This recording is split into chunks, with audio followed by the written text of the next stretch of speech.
name is Connor Mead, and I'm here today at the 2016 Canadian Science Policy Conference. And joining me today is Jennifer Martin, who's the founding CEO of TeleSpark. So Jennifer, thank you so much for joining us. It's a pleasure to have you. I'm very happy to be here. So to get us started, why don't you tell us a little bit about TeleSpark? What makes it unique and what makes it important? Sure. Well, you know, science centers have been now around almost 50 years. And really the big shift from a science museum where you could see things and fabulous equipment in the 1800s, 1900s of how we did science to how do we engage with science. But the early science centers, well, 40 plus years of that was about popularizing science. Came out of the Sputnik era. Gee whiz, cool stuff going on in space race. For the 21st century, life is a little different. So TeleSpark was the opportunity to say, well, what have we learned over that period of time? And how can we create a science center, a science engagement place, a community engagement place that really will bring about the opportunity for more of the innovation in science and the skills, the attitudes and behaviors that will help us at a community level, but also a national level. Think about science in a very different way. So that's very interesting. So what are some of the things that contribute to an innovative culture and society and nation?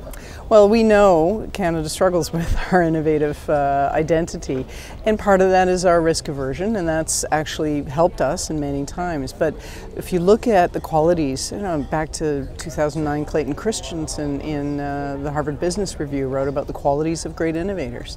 And I won't use his language specifically, but there's a great parallel. There's thinking about problem solving, being creative about it, coming up with really good questions to understand what you're seeing and say, well, gee, why is that happening? Communicating your ideas, you know, expressing them. A lot of people just keep that within. They don't, and that comes to risk. Well, it feels like a risky thing to talk about something weird and wonderful that I've just come up with. And really importantly, collaborating. He would use the word networking, but I think more broadly, collaborating is part of what we do together. That idea, that sort of mythology of the lone inventor has been debunked all over the place. So, you know, risk-taking, problem-solving, collaborating, communicating, those are really important elements that I think from a public level we can do better. We can raise the value of those things in a safe environment like a science center. So what are some of the policy or cultural levers that we can pull to impact some of those factors? Sure. You know, one of the things I'm a big fan of is talking about play. And when we talk about play, we're actually talking about kids, usually. But I think if we looked at play as a much more serious endeavor, serious play, that's maybe not the right language, but play is a very important part of an idea that leads to learning. I'm messing around with this, whether I'm in a lab in a science setting or I'm in the backyard of my house as a 7-year-old. I'm playing with something that leads to curiosity, it leads to learning. And if you can play and think about how important that is and open your mind to the risks involved with play, because sometimes you bump up against things, sometimes your great playful idea just fails, but you learn through it, and through learning we can be more innovative. So where's one of the most important levers of that is actually the family. So at a policy level, we've talked about science and innovation till the cows come home, but we haven't actually looked at some of the behavioral aspects of it. Some of that's starting to come out of the social sciences, but I would suggest that actually the family unit is a major agent for innovation because we can cultivate more comfort, more confidence, by having families feel, you know, more comfortable by asking questions. It's okay to not know the answer. It's okay to mess around. It's okay to take the cardboard box apart and build something new. That's actually expressing an idea in a three-dimensional sense. This is hugely important to the way the brain develops. Interesting. So when you're looking at the relationship between a willingness to play and the innovativeness of a culture, what sort of metrics are you looking at to measure willingness to play? That's a great one. I think one simple one would be we accept that play happens up until about the age of 9 or 10. And then in school, and in formal education in this case, it's now, okay, enough of that messing around. What have you learned? What's the knowledge you are gaining? And someone asked me just this afternoon in our session, you know, what's the differentiator you're looking for here? I said, well, actually, the knowledge you have is less important than your ability to learn more. You know, if I'm hiring somebody, I want them to be a lateral thinker. I want them willing and curious and energized by learning more, because in that come the insights. So how do we measure that? Well, one is very, I guess, third level is to feel like play is now an accepted thing, not a thing that's trivial for kids.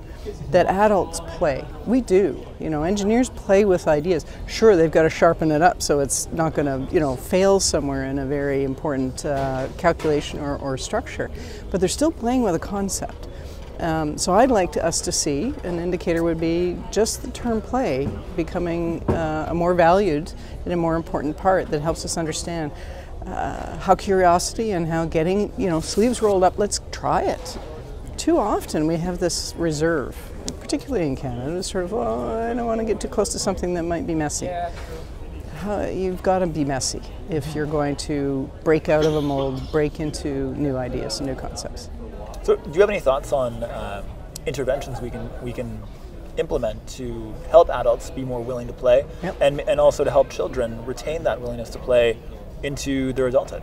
So, I think one of those is just to point it out.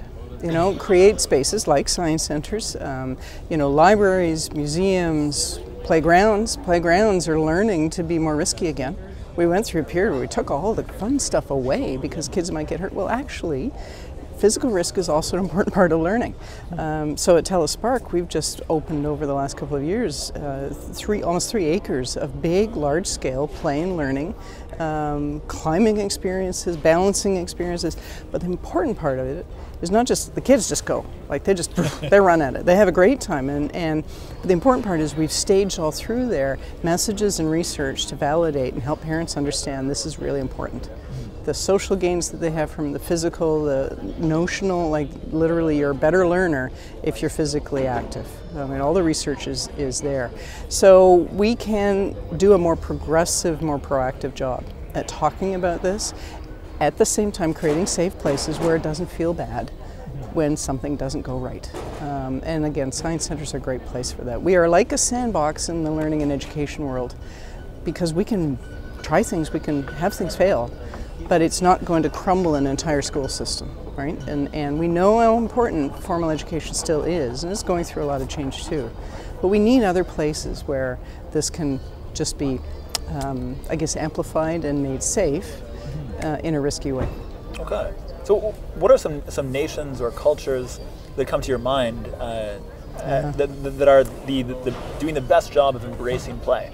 Well, I would say certainly, you know, we look at Finland often because their education system has caught everybody by surprise in a way. It's like, what's going on there? Yeah. These kids are happy. So yeah, sociologically you can measure happiness. You can measure the kind of outputs, the creativity, the lack of stress. You know, those are lots of other measures that I think the flip side would be, well, and then you get innovation happening when people are open and willing to take risks. And one of the big things that they're doing is, you know, knocking out the, I won't get into, I'm not a formal educator, so I can't get into all the absolute details. It's not my realm.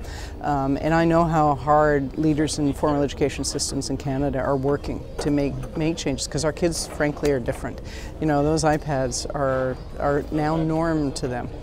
Most of us grew up without anything beyond paper and the encyclopedia, or even, you know, just textbooks in our school. So these are different kids. So Finland has dropped all sorts of things like homework. They drop the number of hours kids are in school, and they get them outdoors. And that sense of physical play, but also the relaxed environment that is schooling there, is producing a different kind of citizen. Fantastic. So my last question before we wrap up, for our viewers at home, where can we go online to learn more about Telespark and to learn more about the work you're doing, and maybe drop by for a play date? Sure. So we're at telespark.ca, and if you're in Calgary, by all means. But I would also be remiss if I didn't talk about the amazing other institutions across Canada. So we are part of the Canadian Association for Science Centres, and in almost every major city. And actually, there's a great study that correlates levels of education, levels of economic prosperity with cities that have science centers relative to those that don't. So a good plug for us on a larger scale. That collective prosperity, we are a part of that engine in our economies and in our communities. So science centers right across Canada, we're doing great work together, and we are different, each of us, because our communities are different. But at the same time, we have such similar missions, and things like learning and playing are right in the center of those. Absolutely. Well, Jennifer Martin, thank you so much for joining us today. You're welcome. It's been a pleasure chatting. Thank you very much. Thank you.